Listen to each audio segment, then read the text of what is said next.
ਉਹ ਨਬੀ ਪਾ ਖੁਤਬਾ ਦਿੰਦੇ ਸਨ, ਸੁਹਾਬਾ ਸਾਹਮਣੇ ਬਹਿ ਕੇ ਸੁਣਦੇ ਸਨ ਪਏ। ਵਿੱਚ ਇੱਕ ਮੰਗਣ ਵਾਲਾ ਬੈਠਾ ਸੀ। ਫਜ਼ੂਲ ਗੱਲ ਹੁੰਦੀ ਤਾਂ ਮੈਂ ਕਦੇ ਵੀ ਨਹੀਂ ਸੀ ਕਰਨੀ, ਗੱਲ ਜ਼ਰੂਰੀ ਹੈ ਮੌਜੂ ਦੇ ਵਿੱਚ, ਮੈਂ ਤਾਂ ਪਿਆ ਕਰਨਾ। ਉਹ ਵਿੱਚ ਬੈਠਾ ਸੀ ਤੇ ਸਰਕਾਰ ਖੁਤਬਾ ਦੇਣ ਤੇ ਵਿੱਚੋਂ ਉੱਠ ਕੇ ਖਲੋ ਗਿਆ। ਆਂਦਾ ਯਾ ਰਸੂਲ ਅੱਲਾਹ ਠਹਿਰ ਜਾ ਜੇ। ਨਬੀ ਨੇ ਕਿਹਾ ਕੀ ਗੱਲ ਹੈ? ਆਂਦਾ ਖੁਤਬਾ ਵਾਧੂ ਦਿਆ ਜੇ, ਪਹਿਲਾਂ ਮੈਨੂੰ ਕੁਝ ਦੇ। ਮੰਗਣ वाला ਸੀ ना जी, उसने कहा खुतबा वाधू दिया जे, पहला मनु कुछ दे लो। सरकार ने आख्या बह जा थले, खुतबा पूरा हो लैण दे, तू खुतबा ही विचों डक दिता है, तेनू दे के टुरांगे। अगे इस दर ते कदी कोई खाली गया ही? अगे जे कदी कोई खाली गया ही तो फिर दस ना, बैठ जा थले, तेनू दे के टुरांगे। वो बह गया, सरकार ने फिर खुतबा शुरू कर दिता। थोड़ी देर बाद ने किबला वो फिर उठ के खलो गया, आंदा या रसूलुल्लाह खुतबा पता नहीं कदों मुकना है। पहला मनु तो कुछ दे लो। सरकार ने आख्या तेन अगे भी आख्या हर बंदे दे काम में शरीक, इस गल नाल तामन करो तो लुत्फ लईए जी, हर बंदा शरीक।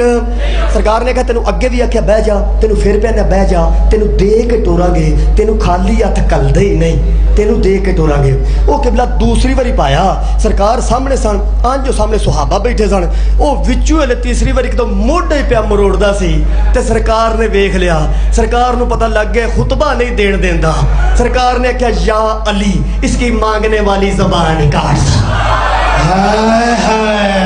इनू पता ही नहीं खुतबा कौन पे देंदा, कट दिया मंगण वाली ज़बान दी। ओ हज़रत अली उदी बांह तो लेके इधर टुर पे ते बाकियां बंदियां जिन्ना को ध्यान नाल खुतबा सुने, ये तुहाडे भी इलम विच, ये मेरे भी इलम विच जी। वो पूरे खुतबे सोचण हुण पता नहीं कित्थों करके कटदे, पता नहीं हुण कित्थों करके। हर बंदे दे काम में शरीक है नहीं हो सकता जी। वो पता नहीं कित्थों कटदे ने कित्थों। वो सरकार ने खुतबा मुकम्मल किया, सरकार अंदर हुजरे चले गए। वो सारे ही रांदे ते इकट्ठे सन मौला अली दे नाल ही, वो सारे उधर जिधर हजरत अली लैके गए सन, जाके वेंदे की ने हजरत अली वापस पे आउंदे ने। वो बंदा परा लुड़ियां मारदा जांदा है, तेरे घर जैसा घर कोई नहीं, तेरे दर जैसा दर कोई। सलाम है, सलाम है तुहाडी समात नूं, सलाम है यार तुहाडी समात नूं सलाम है। आबादो शाद रहो, वसदे रहो।